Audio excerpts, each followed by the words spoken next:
So we move to the regular agenda and public hearings.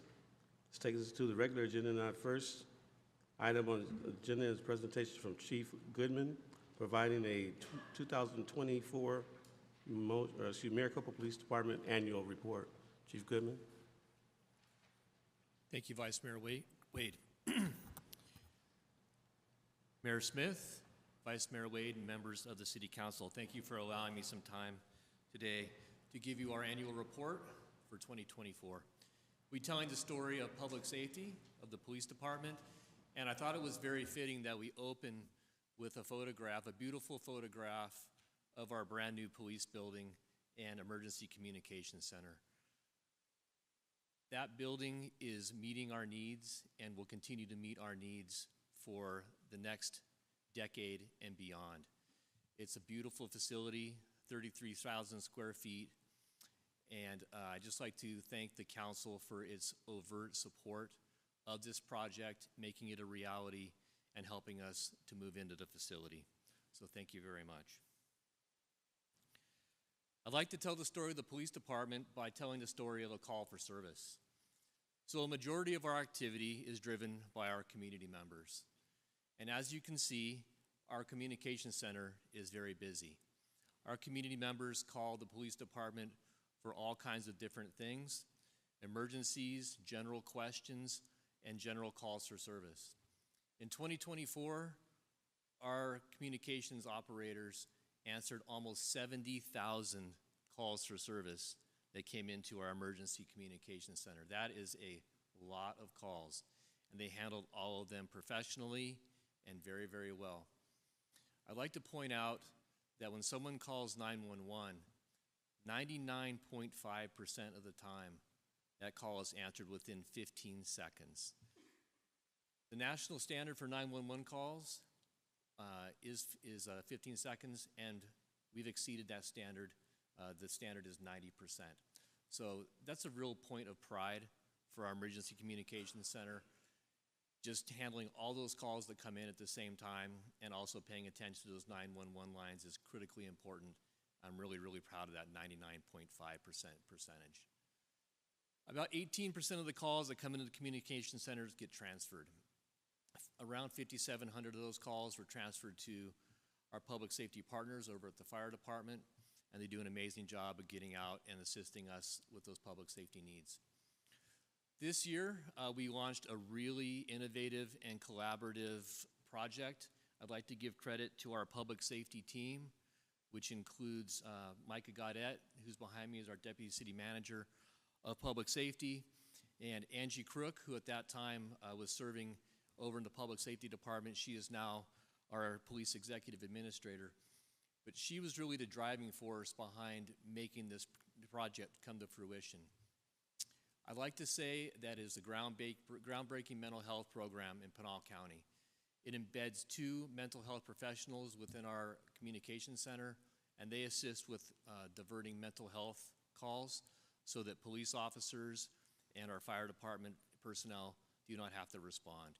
So unless the person calls and they're in immediate crisis, they are diverted to the proper folks who can hook them up with the services that they need. And we don't need to respond a uniform officer or a firefighter out there. Also this year, something else that's innovative that we did was our Dispatcher Academy. We launched our first one. It's a 2-week immersive training program. It helps them to navigate our technology in our communication center, teaches them how to take a call, teaches them about city geography, and helps onboard them into the department to make them feel as though they're part of the team. So after the call comes into our dispatch center, it goes out to our patrol officers. And this year, I'm proud to say that we added a canine officer to our cadre of patrol. And our officers have been very visible in the community, which was one of my goals when I became the police chief, was to start fully immersing our police department in community policing. So you'll see up there that those are a couple of examples of our officers really engaging with the community. We do Red Ribbon Week in collaboration with the Maricopa Unified School District and also one of our charter schools here in town. And we also do Read Across America to try to encourage literacy for our young people. As you can see, we received just short of 33,500 calls for service in 2024. Around 19,000 were citizen generated. 14,000 of those calls were generated by our police officers, which means they are out there and they are active in our community, contacting people, doing traffic stops, doing pedestrian stops, contacting our community members. That is of critical importance to the public safety of the city of Maricopa. When our police officers get out of their cars and contact people, that means they're staying engaged and learning about what this community needs. We wrote about 4,600 reports this year. We made just over 2,200 arrests, and crime is down 1% per capita. Our top calls for service remain related to parking. I'd like to point out that welfare check is one of our highest calls for service. That shows that our community members are engaged with one another and taking care of one another. It shows how much this community really cares for one another and their neighbors. They notice when things are wrong, and I often say that the people in our community know their neighborhoods the best. And I encourage people to call us when they see something that they feel is out of the ordinary. Those are those welfare checks. They also report to us suspicious people, vehicles, or circumstances, also super important to our crime-fighting efforts. And then one of our calls for service is attempting to locate those items. So we stay busy doing that, but I just wanted to point out the high level of engagement that our community has, because community policing is a two-way street. We do depend upon our community to help us keep Maricopa safe, and they do a great job of that. So after a call goes through Patrol Division, it goes to our Criminal Investigation Division, also known as detectives.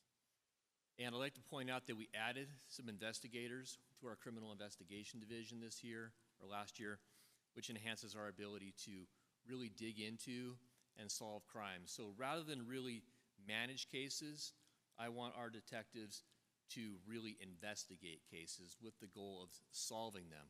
It seems like a really simple goal, but it's very, very easy for our detectives to get overwhelmed with cases when they come in. So what I've tasked our CID leadership to do is to really evaluate cases and then assign them to detectives and manage them well so that we can really dig in and solve some cases. So on the left are 4 instances where our officer did an amazing job of investigating cases. We solved a residential burglary series that took place in Province. We used technology, we used Flock and some other investigative technology to solve those cases. We made a good drug arrest over in the Heritage District for someone who was selling drugs out of a residence there and taking away from the quality of life for their neighbors. Again, another great example of community policing enhancing the quality of life for the people who live in our town. Internet crimes against children, we work with a task force that assists us with that. They do initial screening, and then they send us cases to work that may originate in the city of Maricopa. And then last but not least is the story of Rags the dog. And we have a couple of photos there of our detectives with Rags. This is a really interesting case that came across our desk, and all police officers live for these kinds of really interesting cases. This case actually made national news back when it occurred almost a year ago. This case involves the theft of that dog in the state of Alabama. And that dog made its way to Florida and then to the city of Maricopa. And through a tip, we were able to locate the dog and run its chip through the computer, and sure enough, it was Rags the dog. And just an amazing story. Our detectives had a wonderful time working the case. What's even better is the owner flew from Alabama all the way to Phoenix, and we met her at the airport and reunited her with Rags the dog. So yeah, it's a really, really heartwarming story, and it's something that our police officers really take a lot of pride in being able to serve our community members. There may be criminal charges forthcoming on that case, certainly in Alabama, so stay tuned. I'd like to talk a little bit about traffic. Traffic is one of the hot topics here in town. We all know that. The 347 is a hot topic, and John Wayne Parkway is part of 347. So we added 2 people to our traffic unit this year, Corporal Josh Fox and Officer Greg Lochner. Of course, enhances our ability to go out there and do traffic enforcement. I really wanted to point out some of the relationships that we have intercity with our traffic unit. One of my goals was to unsilo the police department and to make sure that we're working in collaboration with our other city departments. And so we paid special attention to working with our community enrichment department. Quinn does an amazing job. Quinn and his team do an amazing job of putting on events at Copper Sky. And we wanted to enhance that experience for our community members.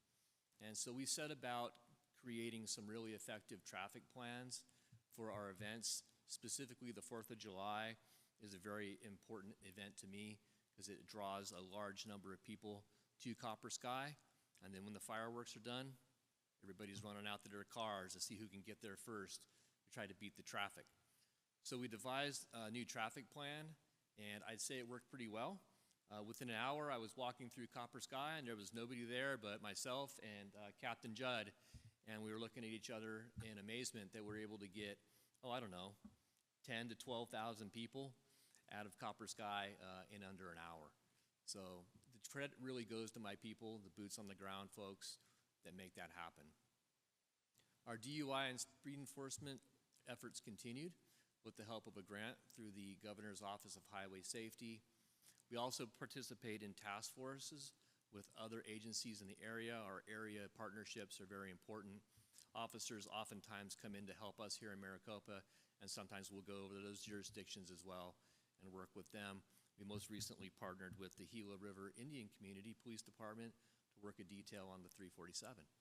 So you might have seen us out there writing a few tickets.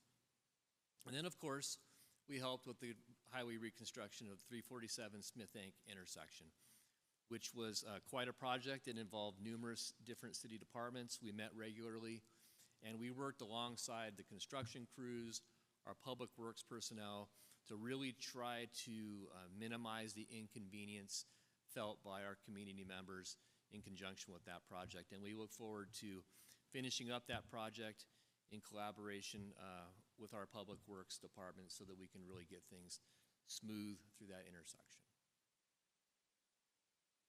Our school resource officers continue to do an amazing job engaging our students and our young people. We have partnerships with the Maricopa Unified School District and then one charter school. You'll see on the right the SRO team by the numbers. 1 sergeant, 5 officers. We cover both high schools, both middle schools, 1 charter school. And those officers wrote 746 reports, but more importantly, countless student contacts. Always looking to develop those relationships with our young people so that we can engage them and build trust with them and their families, which in turn helps them to pick up the phone when they see something suspicious and generate one of those calls for service, because a community that is engaged, a community that trusts their police department, picks up the phone and gets the police going when they're needed. During the summertime, we try to keep our young people engaged. We do a teen academy. They are exposed to all different parts of the police department. My plan is to try to add to some of these things over the next summer. And then we also partner with some of our teen outreach organizations like the Be Awesome Youth Coalition and Face of a Survivor and some of our domestic violence partners. Domestic violence touches the kids in our schools. They're not necessarily victims of domestic violence, but it touches them nonetheless. And so we want to make sure that we are partnering with our nonprofits and getting that information out to our students. Animal control, we stay busy with animal control, responding to over 500 calls for service in reference to animals. And I think our one officer does an amazing job. We also cross-trained our police service aides to do some smaller, lower-level animal control items on the weekends so that we have 7-day-a-week coverage. Luke Zaccardi is our animal control officer, and he does an amazing job contacting our community members who have issues with animals and trying to resolve them in collaboration with our community members. Hiring efforts. I'd like to tell you right now that I have absolutely 0 vacancies at the police officer position for the police department. 0 vacancies. I cannot take credit for that. It is a collaborative effort between the council. Thank you very much for giving me those positions that I need each year. Thank you to the executive team who gives me the people when I need them so I can send them to academies and get them trained up early. And this is really a reflection of the efforts of our hiring unit, but also our human resources department. Once again, the police department unsiloing and working with other city departments to effectively get things done that benefit the city. So in 2024, we had close to 350 people apply for a recruit position, and 67 people applied to be laterals. We had 331 people who applied to become public safety aides, and we only have 4. So that's pretty amazing. We hired 8 new recruits, we had 2 new laterals, and we trained a total of 6 public safety aides. So even though we have 4, we had 6 that moved on. We were able to hire people very quickly and train them as well. And I'd like to note that that training program was developed from the ground up. There wasn't anything that existed. Our field training officer program adapted itself and trained those police service aides to give great service to our community. In fact, last year our public safety aides handled 2,692 calls in 2024. That's about 8% of our calls for service. That's a pretty impressive number, if you ask me, for 4 people to handle. I'd also like to add that in combination with that, we also added online reporting, which was one of our goals to get done in 2024. We launched that in October of 24, and we average around 24 reports per month. And I think as people get more, get adjusted to the online reporting process, it'll go up. During 2024, we trained a whole bunch of new police officers, as you can see on the right. 18 police officers graduated, so to speak, from our field training program, which means they transitioned from the academy, they rode with field training officers in the field, and they became solo beat officer capable, which is the goal. It takes anywhere between 10 and 12 months to get people from hired to solo beat officer.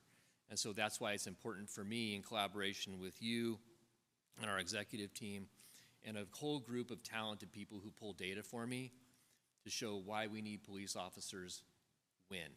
That's important that we're right sizing. We also rolled out a brand new FTO program.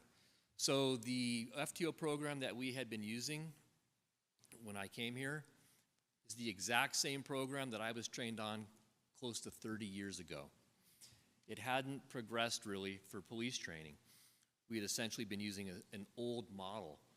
And so Sergeant Cohen and her team did some research, and they found a new way of training our police officers. And this new way really stresses teaching, coaching, and mentoring. So we're putting the training back in field training officer. And it completely, well, I think it's going to completely revolutionize the way that we train our police officers here in Maricopa. Volunteers, there's a lot of stuff that we couldn't do without our volunteers. As you see in the box on the right-hand side, they work a ton of events and help us out. And if you were to put a dollar value to the time that our volunteers spend with the police department, it comes to just over $335,000. And that's a lot of time, and it's a lot of value to the city. So from the bottom of my heart, I'd like to thank all of our volunteers publicly and let them know that we appreciate them and keep up the great work. And our police cadets. This is sort of our farm team for police officers. This is how we get young people involved in law enforcement.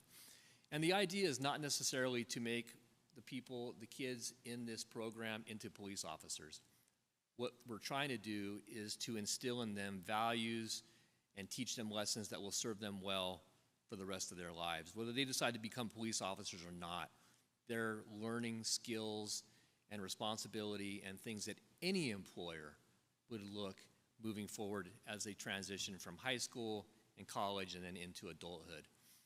I would like to point out that every January they go up to Chandler and they compete in a competition against agencies that are much, much larger than the city of Maricopa. Large agencies from California send multiple teams to this competition because it's pretty well known on the West Coast. And our cadets do well. See, they brought home some hardware for us to display in the lobby of the police department. And this program is doing well and is thriving right now. So I just wanted to point that out as part. This ties us also into our community policing efforts and teaching kids the right thing.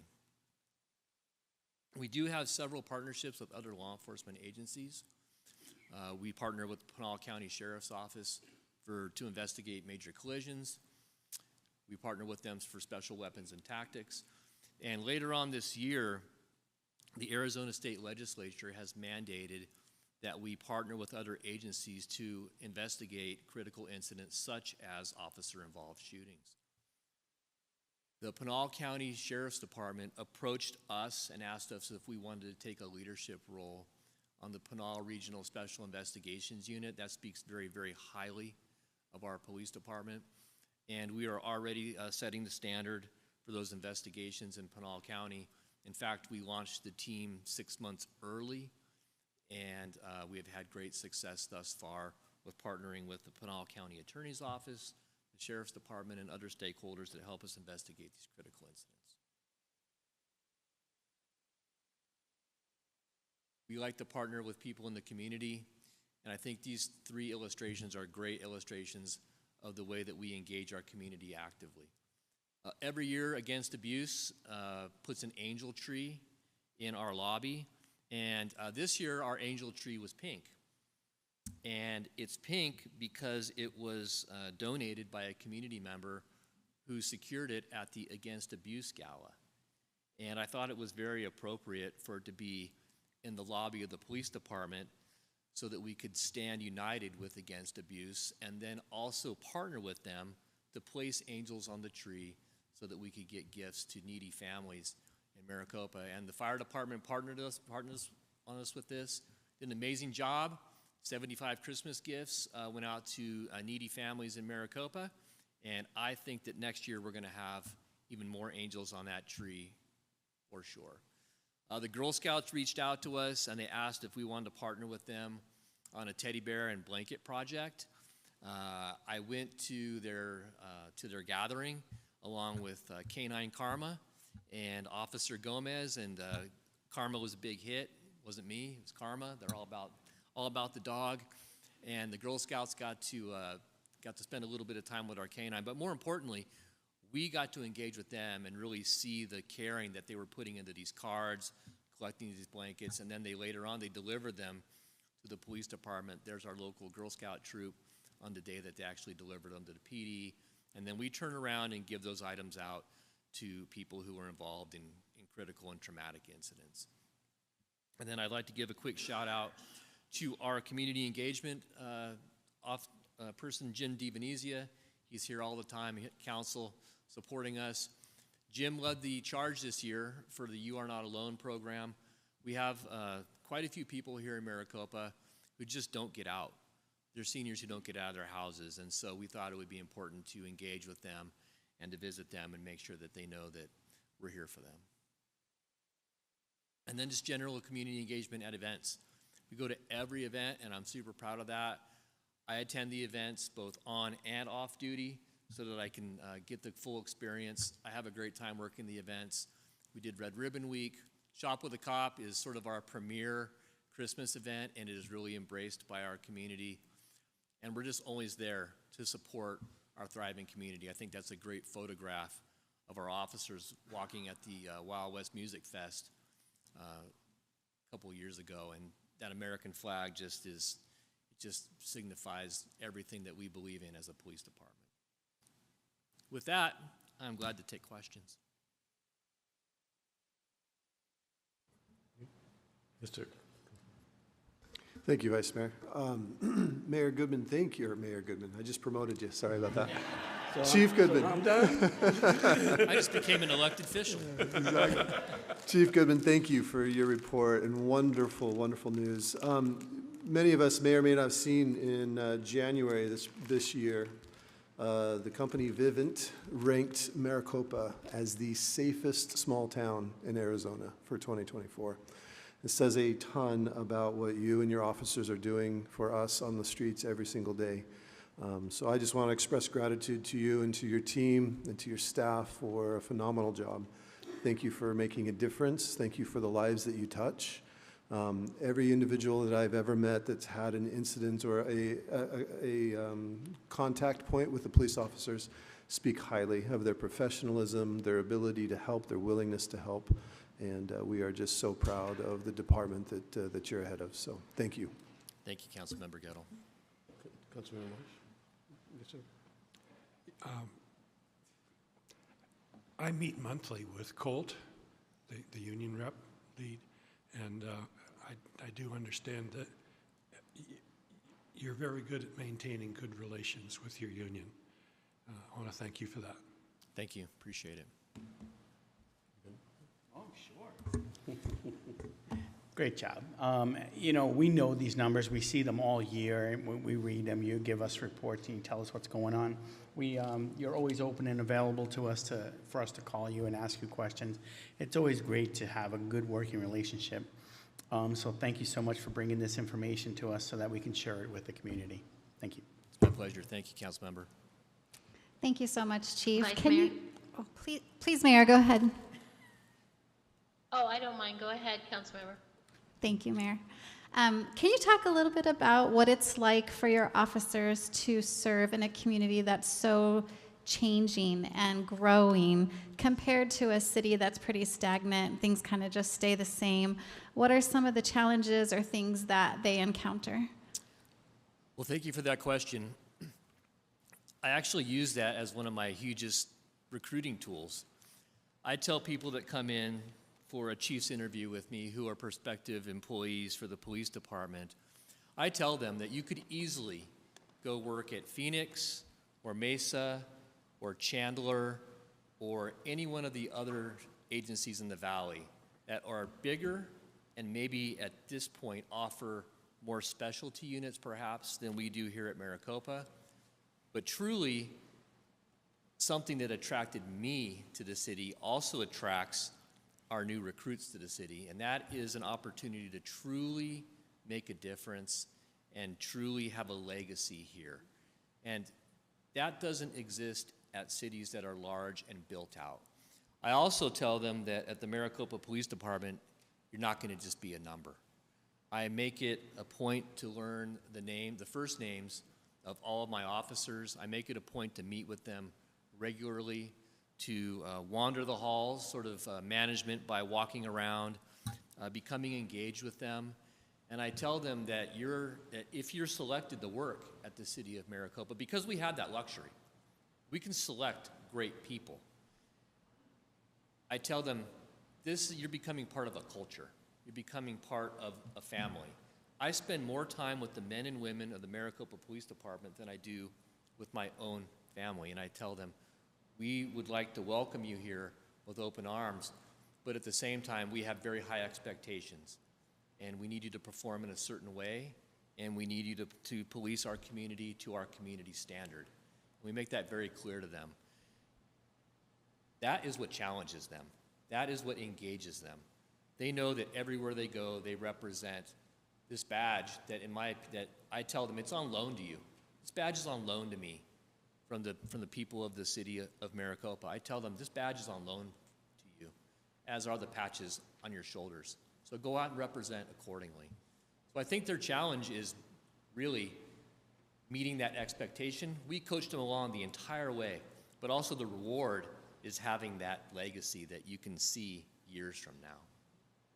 Chief, thank you. I don't know what it's like to lead men and women who are going out and putting their lives on the line, and it takes a really amazing person to be that leader. And so I want to thank you for your leadership and what that must entail, and Chief Potassia as well, because that's quite a high bar. And so thank you so much for your leadership.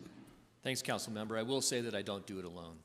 I have a very strong team standing behind me who are equally committed to the success of the police department. Chief Patassi and his personnel are a key partner for us in public safety. They support us without question, unequivocally. So having that strong relationship with our public safety partners in fire makes us just that much stronger. So thank you for that, but I can't take all the credit, just a little bit of it. The credit really goes to the men and women who do this job day in and day out on the street, and I have the privilege of joining them occasionally. Councilmember Nora, did you have anything? Thank you, Vice Mayor. Well, Chief, you stole my thunder because I was just going to mention that we are so lucky to have public safety personnel in this city, both the fire and the police, that work so well together, because in a lot of cities, they don't get along as good. We'll just leave it at that. But here in Maricopa, it truly is a team, and I had the opportunity to witness that. And it honestly, it almost brought me to tears seeing both of those departments work together and care for one another, and just the teamwork, and it's just amazing that you guys, it's almost like you're one, the way you work together, and that makes us a safer city. It does. When there's that level of collaboration and that level of teamwork between our fire and police, and it's why we're the safest small town, or whatever stat that Mr. Gettle gave us that was fantastic. Has a lot to do with that, because if you didn't work together as well, you know, it doesn't work as good. But I do want to thank you for what a great presentation. Since the day you've got here, you've been a great asset to the city of Maricopa. And thank you to your officers on the streets. And I echo what Councilwoman Learman said earlier. Our hearts and thoughts and prayers are with you and your officers, and thank you for keeping us safe. Thank you. Madam Mayor, I'm going to go, then I'll leave the last word for you if you don't mind. Sure, no problem. Thank you. Chief, I agree with everything that's been said so far. You have come to this community and taken the concept that you are family. We are all part of one family. And that's what we need in order to be supportive of one another and to understand that when there's a need, that there's a team there that's ready to help. And I feel very comfortable with the men and women of the Maricopa Police Department and the men and women of the fire department as well. And as a matter of fact, I have a personal connection. Every morning when I drop my grandson off at Maricopa High School, there's a SRO parked right there watching as the young people come in and out. They may not be paying attention to that, but I am. And I wave, and I don't know whether they're seeing me wave or not, but I wave every day because I'm happy to see that person there. And so thank you very much for instilling that kind of family-oriented policing that makes us feel safe as members of the council, but also as a community member, it makes us feel safe. So thank you very much for what you do, and thank you for letting us know so that we can share it with the community as a whole. Thank you, Vice Mayor. So Chief Goodman, I just want to echo many of the wonderful words. I really want you to understand, as I know you already do, how much these presentations each year matter to us, because it gives us a status of what happened last year. It tells us, have we seen more crime, less crime? What type of crime? Is it violent crime? Is it much less in terms of what kind of crime, such as stealing or things to that nature, or is it driving offenses? It's just great information. And I remember all the way back to the day we talked about celebrating our 20th anniversary for our fire department, which is magnificent. And I remember back to the day when we brought in our first police chief, and we've grown in so many ways. It's amazing, and I am very proud too of the city of Maricopa and how well we've handled public safety. But it's an example for me of the quality of individuals that we have in every single department. So I totally echo what you said in regards to it takes a team. It takes our leadership and staff. It takes all of our employees. It takes our city council. It's amazing. One thing I want to make sure that the people understand is that I receive, and I'm sure other council members do as well, I receive quite a few emails about traffic within town, the concerns on various intersections, and even 347. Many emails on that. And whenever I forward these concerns to our public safety chiefs, they are sure to get back to these residents very quickly, giving them all the stats, helping them understand, taking into account their concerns on various intersections, and this is true for public works as well. We want the community to be a very safe community, and I think that we have the right people who are leading the way in making sure that that happens. So, Chief, since you're standing right there, I want to make sure you understand how much I appreciate your willingness to answer all those emails that I get, that I send to you, to appropriately answer, and same for Chief Patassi and our Public Works Director, and really all of our staff. So I just want to thank you very much. I really appreciate it. Thank you. Thank you, Madam Mayor. Thank you, Madam Mayor. Thank you, Chief Goodman. Appreciate your presentation. Thank you.